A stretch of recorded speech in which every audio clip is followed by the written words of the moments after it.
EU officials may be forced to begin checking goods travelling to and from Ireland from the bloc on ferries, an official has admitted, as the row over the controversial Northern Ireland Protocol (NIP) continues to spiral. And Brexiteer Mark Reckless has taunted Brussels, by saying such an outcome would suit us fine.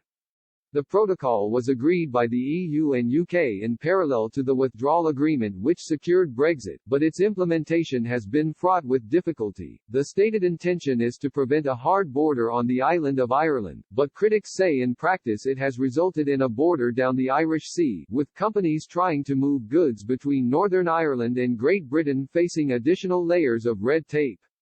Earlier this week, Northern Ireland Secretary Brandon Lewis said the UK government was unilaterally extending grace periods for Irish Sea border checks until October 1, prompting European Commissioner Maros Šefčovič to declare the move to be a breach of international law.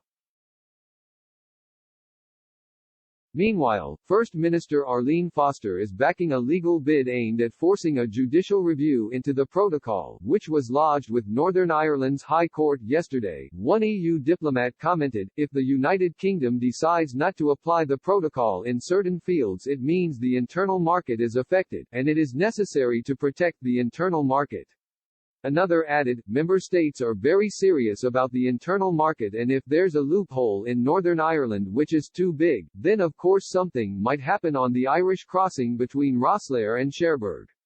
But that is pre-empting a discussion which is not really being had." Mr. Reckless, the former Tory MP for Rochester and Stroud who is now a member of the Welsh Senedd, was unperturbed by the apparent threat.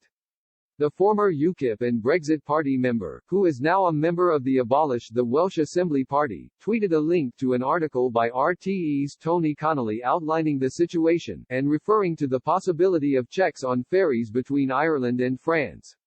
Mr. Reckless commented, "Article concludes that EU will have to shift checks to Celtic Sea between Ireland and France if UK want enforce Irish Sea border.